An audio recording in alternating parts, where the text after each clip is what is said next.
existe una ley, la 31495, que dice, ¿no? El pago sin sentencia judicial. Y el año pasado salió y se dio 60 días para su reglamentación.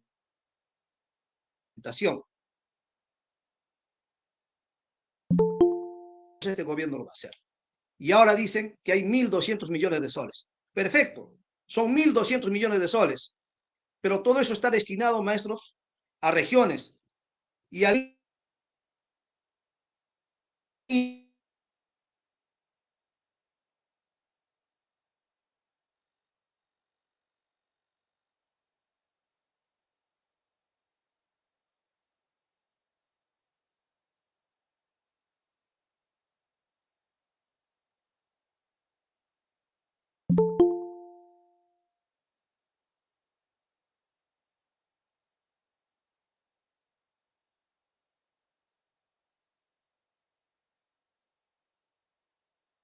está bien, ¿no? Lo que estoy hablando, ¿no? Está bien, ¿no? Sí, ya me dicen, ah, si me estoy esperando mucho, te me cuadran, me dicen, ahí, mamá.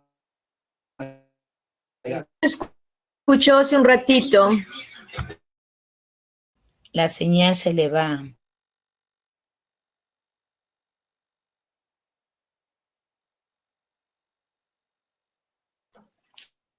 Unos No se minutos, por escucha bien, favor. compañeros. Parece Se que va el hubo señal, un compañero. problema de conexión.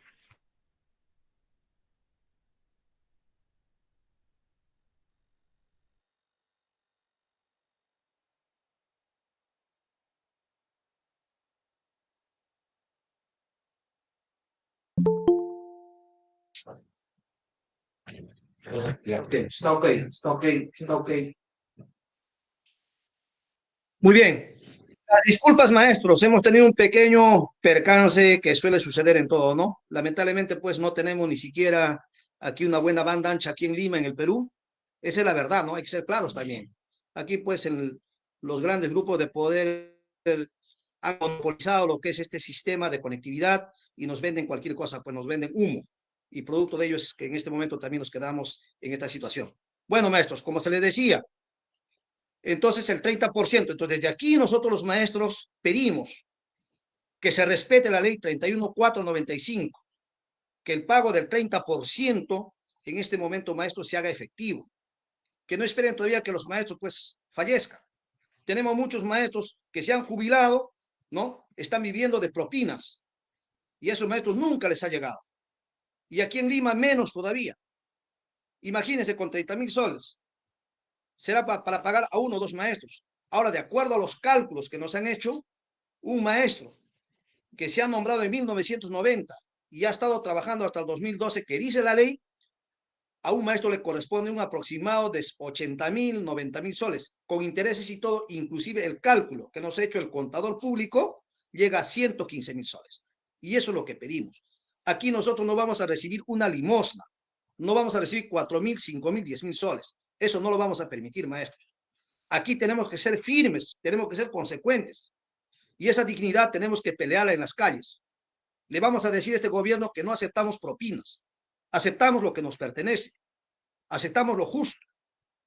Y eso exigimos los maestros de Lima. Imagínense ustedes, maestros, que esto de repente se quiera revertir a regiones. Algunas regiones así saldrían en conjunto, en grupo, y se harían respetar, maestros. Pero también aquí hay que ser claros. Aquí en Lima, maestros, mucha indiferencia. Hay poco compromiso de parte de los maestros y aquí un jalón de orejas. Y cuando vienen los maestros de provincia, no ese jalón de orejas a los maestros de Lima. Hay que entender, y también hay que entender, y también a los maestros se les ha dicho, ¿no? Que hacer política, que hacer aquí en Lima sindicalismo es bastante difícil. El espacio y el tiempo es diferente a comparación que regiones. Pero de igual forma, maestros, tenemos que darnos un tiempo. Si nosotros queremos que se nos respete, aquí Lima tiene que salir. El 2017 empezaron las regiones con las bases regionales, llegaron a Lima y nos empujaron. Lima despertó y sacamos cosas positivas, que hoy en día lo estamos aplaudiendo, pero estamos a punto de perderlo. Entonces, desde aquí también, maestro, nuestra invocación a que el día de mañana te sumes, maestro, maestra, maestro. súmate a esta marcha. No le tengas miedo. Yo sé que en el colegio, el directivo, la directiva, en la UGEL, en la DREL, están queriendo en este momento opacar. Están con la campaña de amedrentamiento.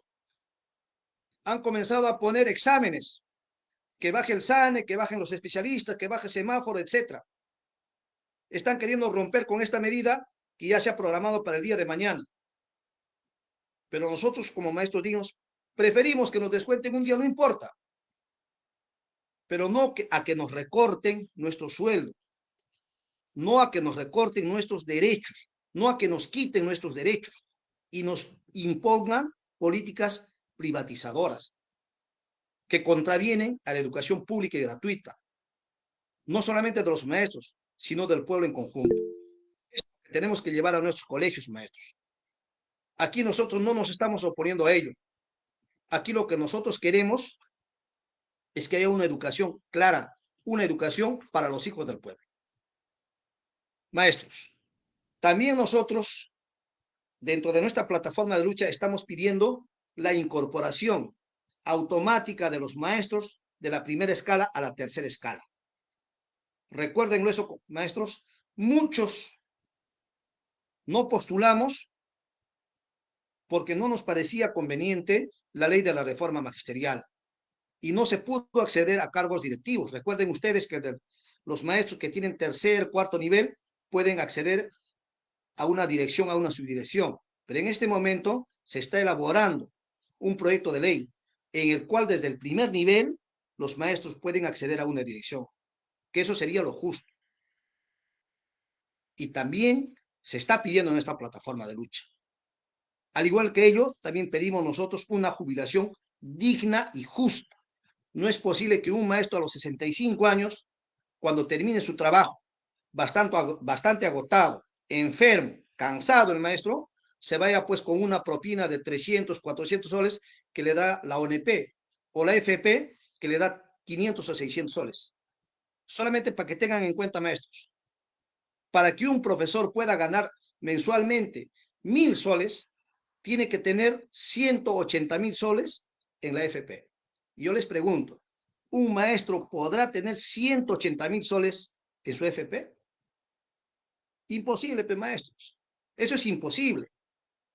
Recuerden que solamente el 13% de nuestro haber va a la FP, a ese fondo que tenemos, al fondo individual. Y los maestros, pues a lo mucho tenemos 40, 50.000.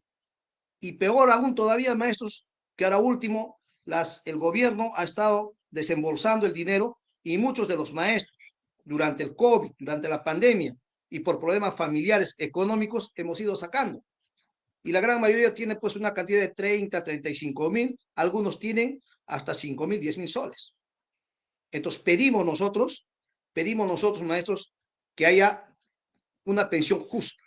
Dicho esto, maestros, les invoco a que el día de mañana estemos en la Plaza San Martín a las 9 de la mañana. Dicho esto, voy a dar pase al abogado laboralista Moisés Peñalosa para que pueda abordar el tema del 30%, por favor. A ver si ya está. Doctor Moisés, buenas noches. Buenas noches. ¿Me escuchan? Buenas noches, doctor. Bienvenido, por favor. Sí. Bien, colegas, buenas noches.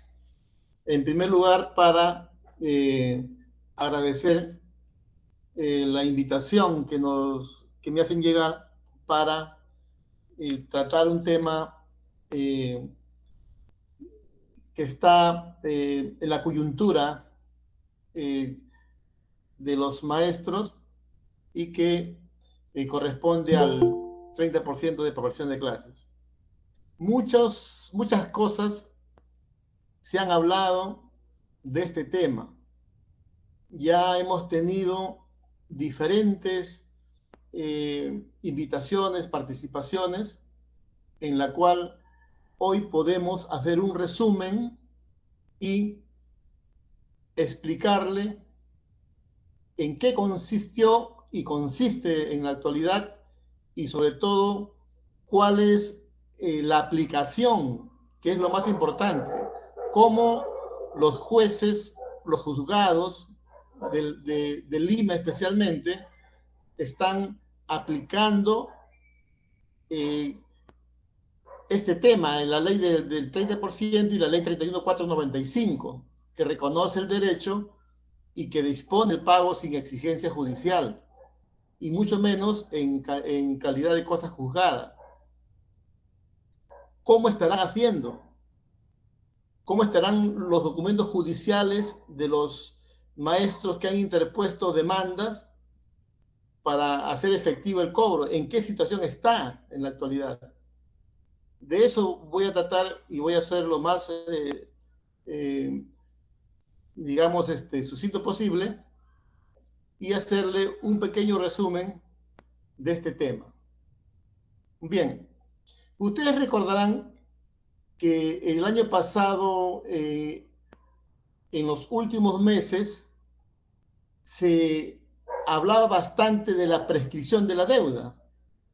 ¿Recuerdan cuando por todos lados se decía que la deuda va a prescribir y los maestros tenían que iniciar acciones? De lo contrario, no iban a poder hacer efectivo ese pago. Nosotros, a nivel del CITER, cuando hemos participado, fuimos quizás uno de los primeros que dijimos que esa deuda no iba a prescribir, y lo fundamentamos en las diversas exposiciones que hicimos, que esa deuda era imposible que prescriba. Y le decíamos, ¿por qué?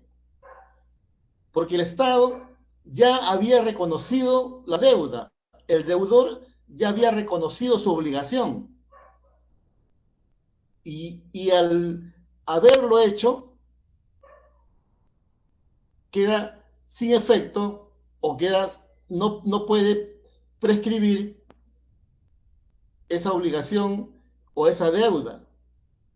Y mucho más aún que los derechos laborales son imprescriptibles.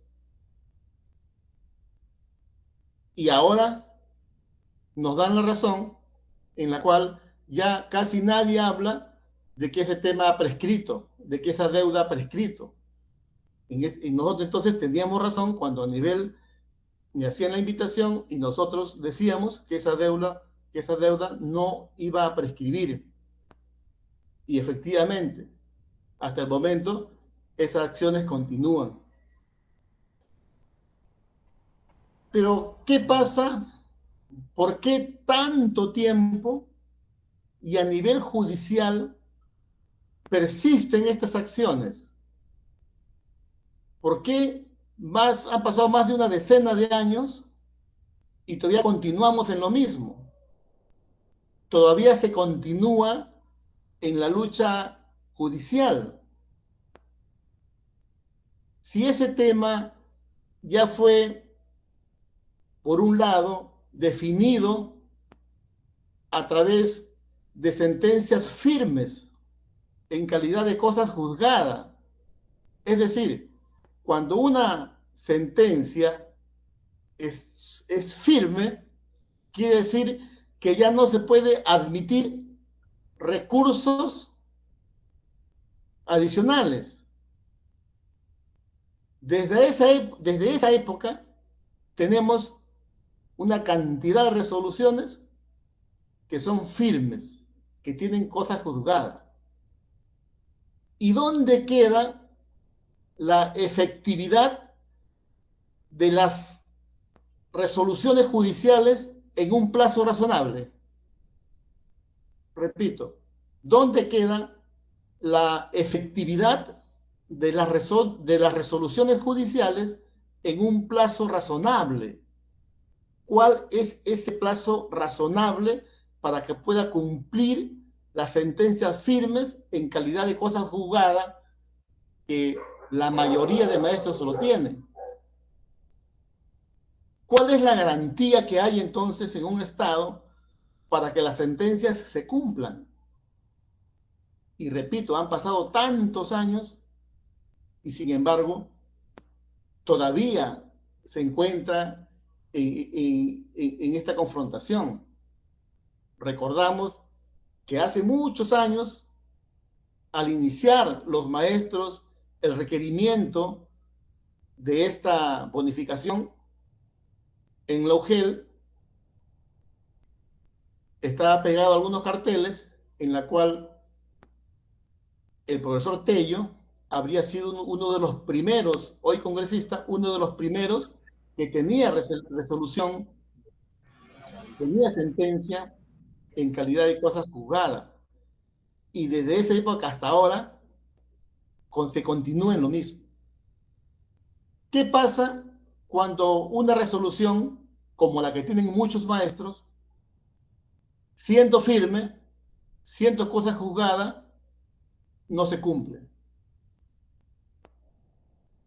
Cuando no se cumple esa resolución, entonces viene el siguiente proceso, que es el proceso de la ejecución de esa sentencia. Es decir, el perdedor, la parte perdedora de ese proceso, tiene que asumir o tiene que cumplir lo que indica la sentencia. Y si no lo cumple, entonces ya viene la ejecución de la sentencia.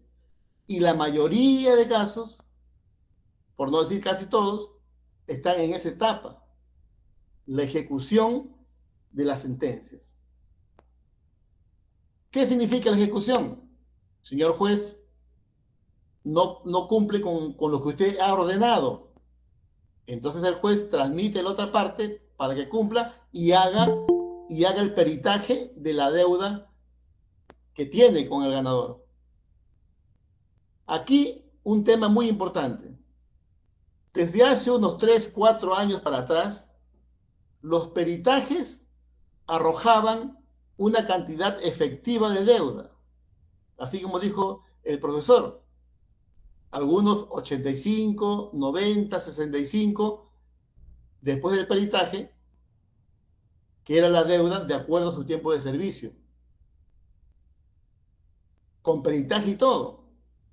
Pero resulta que desde hace unos años próximos, esos peritajes nuevamente están entrando a una etapa de ejecución nuevamente, de rehacer esos peritajes. Algunos jueces lo están enviando para que vuelva a ser el peritaje, toda vez que no habían considerado, ¿no?, como señalan ellos en su resolución, el decreto supremo 051, que no lo habían considerado. Y entonces, al hacer nuevamente ese peritaje, la deuda ya es 5.000, 3.000, 7.000, y ya no es la cantidad que arrojaba el primer peritaje.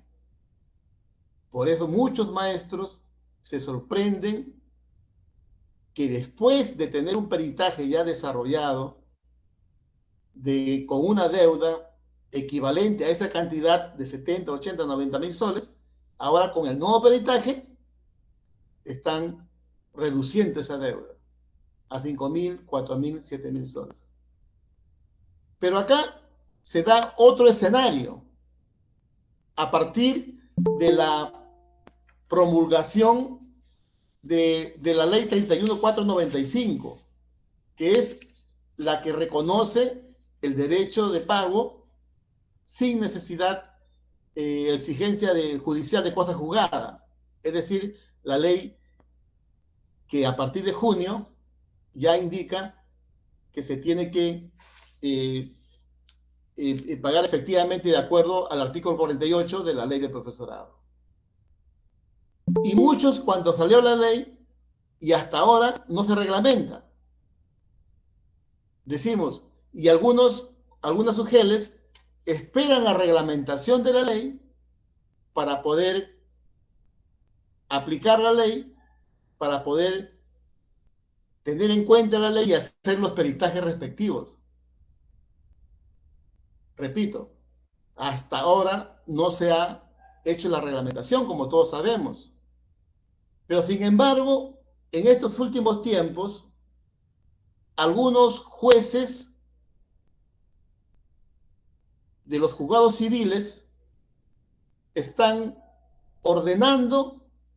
están ordenando a los peritos, a pedido de la parte accionante, están ordenando a los peritos para que hagan otra liquidación. Ya no la primera que era 90, tampoco la segunda que era 5, sino que hagan otra liquidación, pero de acuerdo a la ley 31.495, que es la que deroga los artículos 8, 9 y 10 del Decreto Supremo 051, que es la que venían aplicando, la que se venía aplicando por muchos jueces, en la cual disminuía la deuda. Repito, en la actualidad, algunos jueces están aplicando a pedido de parte, están aplicando esa ley. Y en el desarrollo de sus resoluciones indican que al haberse promulgado la ley 31.495, al haberse promulgado y al ser más favorable al trabajador, se tiene que aplicar. Y eso es lo justo. Porque aquí se tiene que aplicar el principio de progresividad, que es la que se aplica en el aspecto laboral, o el principio de irreversibilidad. ¿Y qué cosa significa eso? Que es imposible que una norma posterior empeore las condiciones de la norma derogada. En otras palabras, la nueva norma que se promulga o que se aplique por un principio de progresividad tiene que ser mejor, tiene que ser más beneficioso al trabajador en relación a la norma anterior. No puede haber en el derecho laboral una norma nueva que empeore las condiciones de la norma vieja, sino que la supere. Por eso llamamos se aplica el principio de progresividad. Entonces, algunos jueces con buen criterio, a pesar que no se ha reglamentado, están aplicando eso. ¿Y por qué no esperan la reglamentación? Porque lo consideran que es una norma autoaplicativa. Es decir, la norma autoaplicativa es aquella que es efectiva desde el momento de su promulgación, no esperando reglamentación alguna.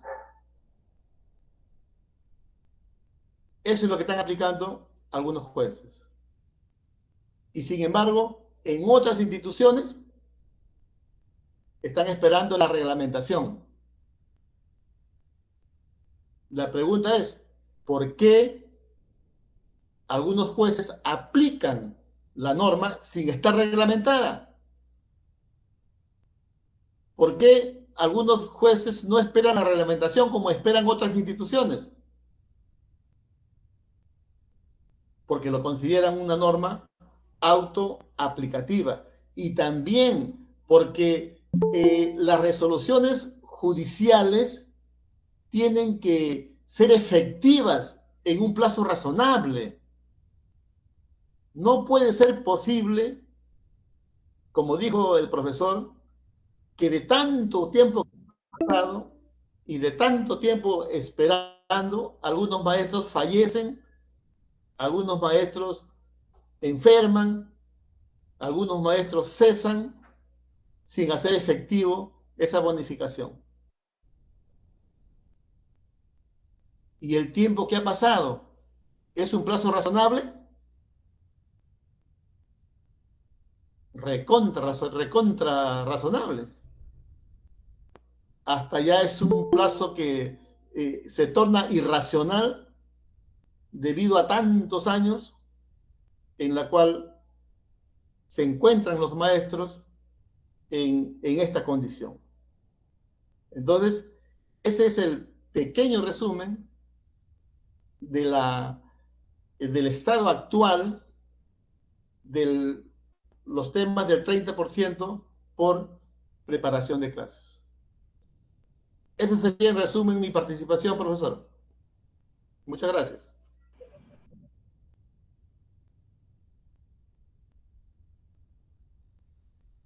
Muchas gracias, doctor Moisés Peñalosa, por su bonita ponencia, para que los maestros puedan estar informados. Ustedes saben, un maestro informado es un maestro que vale por dos. Para ir también a reclamar nuestro justo pedido con base.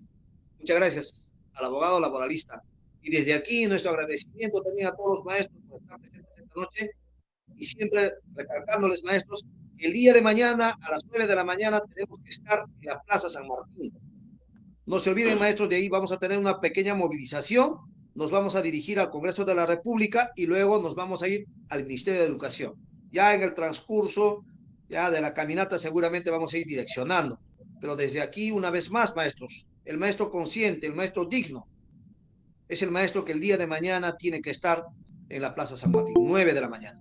Dicho esto, vamos a dar paso al compañero Willy Urcos Porras. Él es el maestro del Comité Transitorio del CITER Lima, que va a tener la ponencia respecto a lo que es la transferencia de la educación a las municipalidades. Resolución Ministerial 150 y voucher educativo. Por favor. Adelante, maestro Will.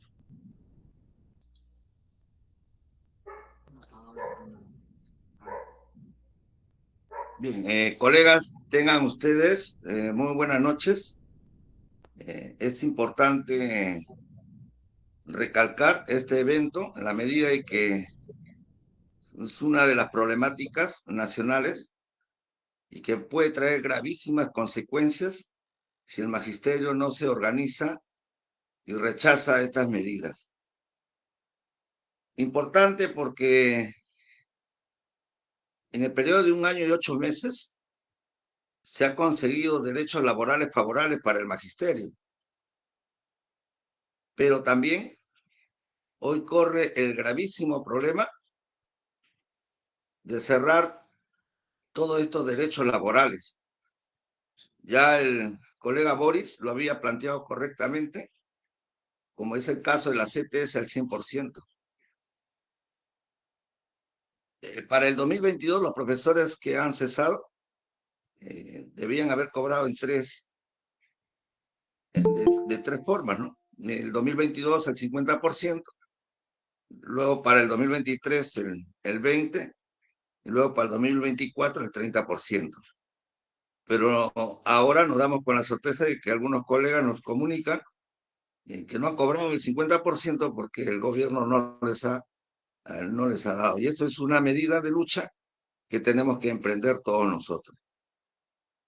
El otro aspecto es sobre el 30% de preparación de clases sin judicializar. Lo que ha faltado aquí es la reglamentación y nosotros exigimos desde ya la reglamentación, porque solamente así se va a hacer extensivo el pago a todos los maestros.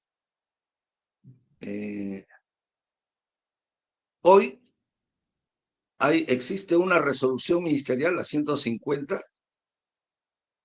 donde se transfiere a la gestión administrativa a los gobiernos regionales y gobiernos locales.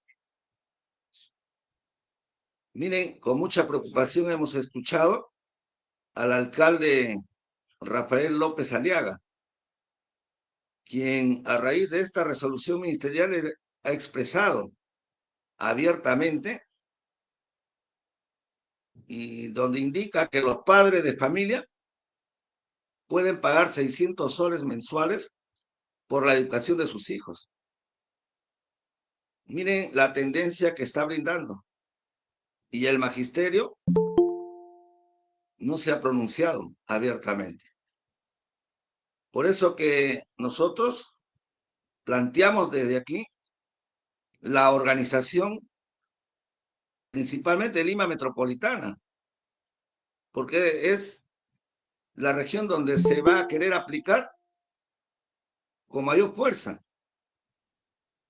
Miren, solamente en el pago del bono de los 950 soles, a la última región que se le pagó fue a Lima Metropolitana. Y ellos manifiestan de que tienen un gran dominio sobre Lima, y eso no es cierto, colegas. Por eso que debemos organizarnos para salir este martes 27 de junio. Colega, esta resolución ministerial 150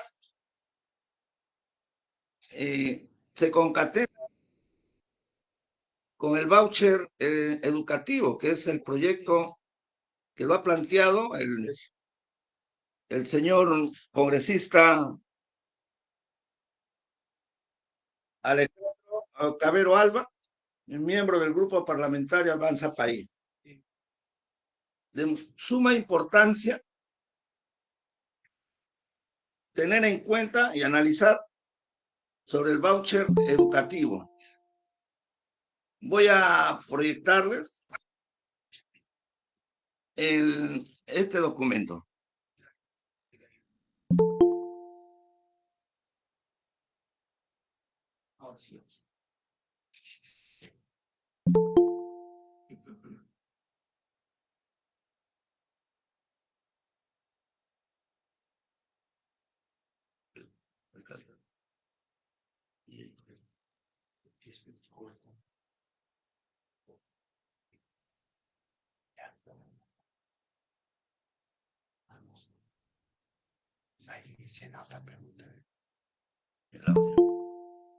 Sí se ve.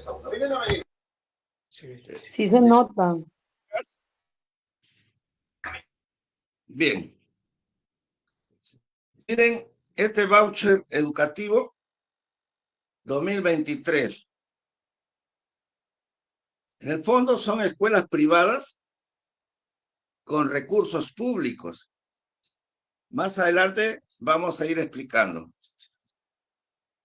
Este proyecto de ley número 2951 fue presentado en el año 2022 en el Congreso de la República, que crea el sistema de voucher y mejora la calidad educativa nacional. Ese es el término que lo ha empleado el congresista. Y fue presentado pues, por el congresista Alejandro Enrique Cabero Alba, como les hemos manifestado, miembro del grupo parlamentario Avanza País, con fecha 2 de septiembre del año 2022. Este proyecto, según el congresista, tiene como objetivo buscar mayor colaboración entre el Estado y las instituciones del sector privado, a través de la provisión de vouchers educativos. Es decir, las escuelas privadas con recursos públicos.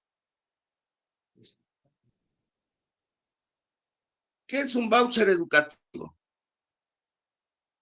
Los vouchers educativos son documentos otorgados a los padres de familia por el Ministerio de Educación a través de la UGEL. Es decir, un monto determinado anual mediante decreto supremo. ¿Cómo se denomina este monto anual? En el proyecto, este monto económico se denomina costo unitario, promedio anual. Ese es el término que emplea. ¿Qué significa eso? Es el dinero que corresponde a un alumno en el sistema educativo público de un determinado departamento y UGEL correspondiente. Debemos entender aquí que este costo unitario de promedio anual no es lo mismo en todos los departamentos. Varía. Y varía también de acuerdo a las UGELes. Para la región está establecido un monto. ¿Pero qué significa este costo unitario? Veamos, ¿saben a cuánto equivale el costo unitario promedio anual en Lima Metropolitana? Según el Instituto Nacional de Estadística e Informática, lo denomina como gasto público por alumno en educación básica regular, según el nivel educativo y departamento. En Lima Metropolitana, al nivel inicial es de 2.588 soles. O sea, un alumno tiene un presupuesto anual de 2.588 soles para el nivel inicial. El presupuesto por alumno a nivel de primaria es de 3.353 soles. Y para el de nivel secundaria es de 4.714 soles. Este es en la región Lima Metropolitana.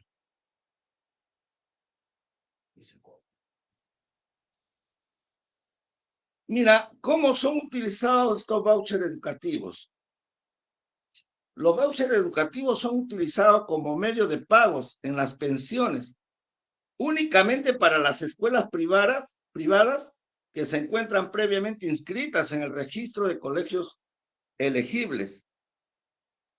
El Estado, a través del Minedu, va a registrar a los colegios privados y los va a elegir. Indudablemente es que tendrán que tener espacio y funcionamiento de los tres niveles, inicial, primaria y secundaria. No serán todas las escuelas privadas las elegibles. Ya sabemos cómo va a ser ese registro de los colegios privados elegibles.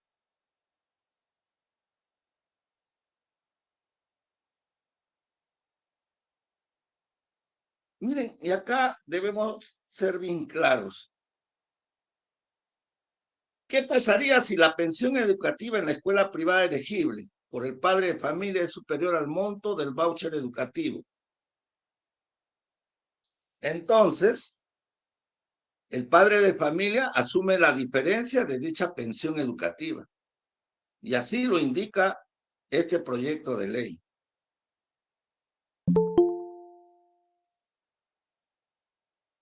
¿Cómo se calcula este costo mensual por alumno? En la región Lima Metropolitana, como sabemos, equivale a 4.714 soles. Si nosotros lo dividimos entre 12 meses, nos da la suma de 393 soles mensuales. Quiere decir que un alumno tiene un presupuesto mensual de 393 soles. Si el alcalde de Lima Metropolitana, el señor Rafael López Aliaga, manifestó públicamente que los padres de familia pueden pagar la suma de 600 soles mensuales por la educación de sus hijos, quiere decir que la propuesta del alcalde Rafael López Aliaga, los padres de familia tendrían que pagar la diferencia, es decir, 207 soles mensuales.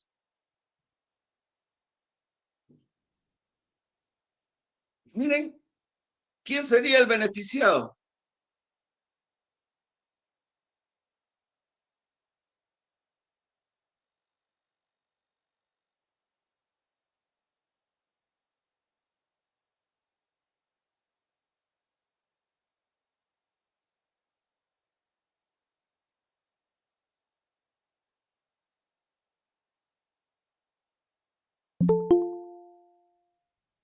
No se escucha. Se fue el audio.